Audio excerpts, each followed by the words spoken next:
Baraza la Mashehe mkoa limemsimamisha katibu. Shehe kwa mamlaka yake mwenyewe kaenda kinyume na katiba na apinga baraza la mashehe mkoa. Hii ndio kesi. Hii ndio kesi.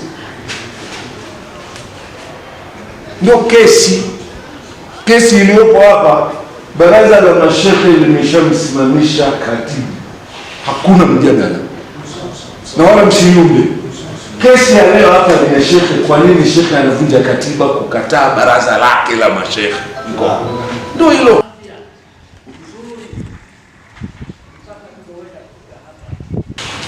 Nimekuja hapa na ujumbe kutoka usalama, lakini kufanya kikao mwisho tukakubali kundi pamoja kwamba shekhe anasema ametumwa na mufti aje aseme kuambia wenye kikao hichi kwamba hichi kikao ni batili, aseme haya maneno aondoke. Kama watu watakaa watakaidi, watajua mwenyewe afikishe ujumbe. Usidi tumkubali asema haya maneno, lakini ilikuwa tunakaa hiki kikao ni halali au si halali? Halali. Siwaulizi. Mimi siwaulizi nyinyi. Si tumekaa kule hiki kikao ni halali au si halali? Ikaonekana ni halali kwa sababu wajumbe nusu wameita. Lakini huyu anataka afikishe wito wa mufti. Asema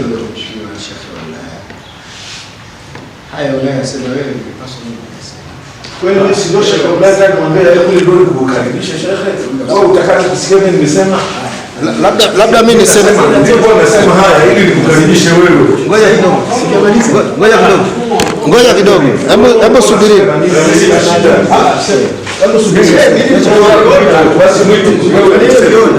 Sikilizeni. Mimi nasema hivi. Kwa kulinda kuvuruga watu 20 kulinda mtu mmoja. Ni kutoa kauli tu. Mnazimia hapa kutoa kauli, msiogope kuachana na hivi vyeo. Vya kukaribishwa pilau, si rojo, si nini, msiogope. Mna uwezo, jivueni kwa ile tuone kabisa. Na mimi na imani mufti hajatoa hii kauli. Amina. Sababu tuna maelezo, tunajua, tunaongea kwa watu. Tunajua kabisa.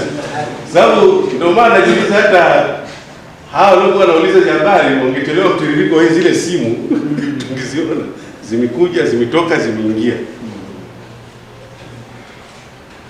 Kwa hiyo na msingi tukiwa wamoja ndio mtavuka katika hili jambo. Kama hamna wamoja ni bure. Tarekodi hapa mtaenda kusikilizishana nje kule, fulani anaongea hivi, anaongea hivi. Mimi waga nasema kwa jeshi la mtu mmoja waga nakaaga kivyangu. Sitopanga foleni kwa mtu. Ila kwenye haki nitaiongea haki. Sababu makosa tulionayo sisi, sababu mimi nachojua huyu ameletewa barua kwa maelekezo ya mufti. Mufti hana maelekezo ya kumwandikia barua kumwelekeza katibu wa BAKATA mkoa. Huyu mwajiri wake katibu mkuu. Mwajiri wake ni katibu mkuu, na katibu mkuu hawezi fanya kazi bila kuwa kushirikiana na mashehe. Na mashehe wakishatoa tamko, akipelekwa kwa katibu mkuu huyo mtu atumtaki. Ukiona katibu mkuu amekaa kimya hajajibu lile jambo, ina maana ameridhia. Ina maana kama nyinyi mlivyomlima ile barua bwana kusimamishwa, katibu mkuu hajajibu mpaka leo. Haliwezi jibiwa na shehe mkoa, lazima katibu mkuu ajibu. Si mnielewa jamani? Kwa hiyo kuweni wamoja katika hili, msiwe na mambo mengi ya kuongea. Hakuna mtu ambaye hana mufti. Mnaweza mkatoa tamko hapa, press kakaa pale, tamko likatoka likarushwa. Bwana mkubwa akalisikia na yeye mwenyewe kama Waislamu mkoa wa Singida ameamua hili. Na Uislamu sio mtu mmoja wala watu wawili. Waislamu wako chungu mzima ndani ya mkoa wa Singida. Sijui mnaelewa jamani? Naomba niwasilishe haya. Kwa hili ni tatizo. Sasa hivi tuko hapa, kazi inafanywa na watu watatu. Mapato yote, pesa zinaingia, hatujui zinaingia ngapi. Yaani kwa ujumla hatuna mwongozo kuhusu habari ya fedha na ndio uchumi wa baraza. Hatuna. Kwa hiyo tunachokiomba sisi hapa, habari zote za kukusanya fedha, naomba zisimame kwa mujibu wa halmashauri hii, kwa sababu ndio inayotekeleza utaratibu wa baraza. Asalamu alaykum. Kiongozi anapatikana kwa katiba, lakini anaondolewa kwa katiba. nafikiri kwamba haya yote yamefanywa. Tumeanza kufikia mwisho. Sasa hivi tumetamka kwamba katibu tumemsimamisha, shekhe amesimamishwa, baraza linafanya kazi kila siku. Tupate sasa watu wa kukava zile nafasi, upande wa katibu na upande wa kukaimu shekhe wa mkoa. Kwa jina naitwa Omari Mughenyi, ndio mwenyekiti wa halmashauri ya BAKWATA mkoa wa Singida.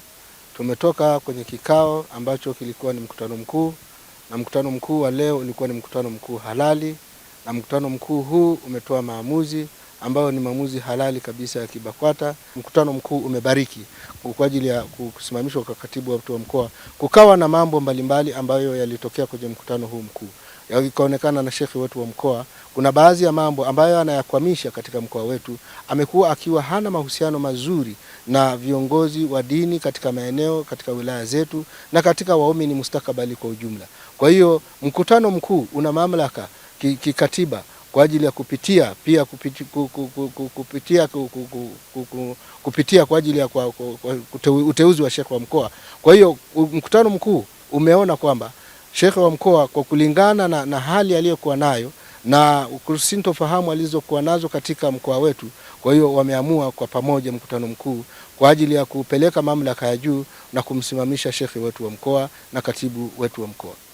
Na hizo nafasi amekaimishwa kadhi wa mkoa ambaye atakuwa na kaimu ndani ya siku 30 kwa kukaimu hiyo nafasi ya ushekhe wa mkoa. Hapo baadaye mapendekezo yatatoka baraza la ulama, wao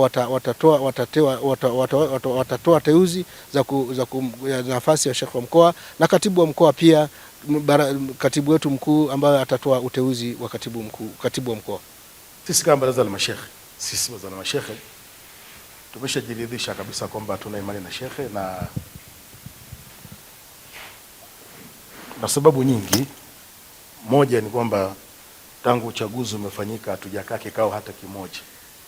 Yaani siku 100 tangu tumechaguliwa hata ofisi hatuijui. Sasa wajumbe, mimi nataka niwaulize swali. Umechaguliwa, umekaa miezi 3 hata kikao, miezi 5 hakuna kikao hata kimoja. Na hapo tunaona kabisa kwamba shughuli za kibaraza zinaendelea. Yaani shekhe anafanya kikao cha suluhu, anawaita watu wengine, anafanya nao suluhu, anaacha baraza la mashekhe. Ni sawa hiyo? Sasa imeonekana hao watu wanalalamika halali. Shekhe hataki kufanya kazi nao. Sasa yeye atamhitaji nani ili waweze kufanya kikao? Ile halmashauri aliondoa, sema haifai yeye kufanya kazi na wale. Tukakaa miaka 5. Juzi baraza la BAKWATA taifa kasema ondoeni utata Singida, pelekeni uchaguzi tupate mwenyekiti na halmashauri. Tumefanya na baraza la nini na mashekhe. Haikuwezekana sasa kuendelea na kikao chochote na yale baada shekhe kuwa amekataa kufanya kazi na hawa tena. Sasa tutaenda hivyo mpaka lini?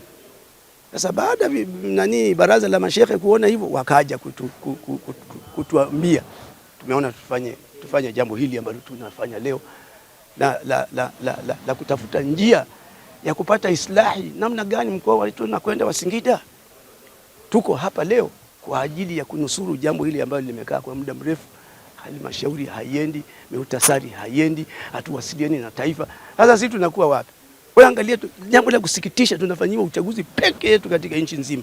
Ili hamwezi kuona ni la majonzi sana hili.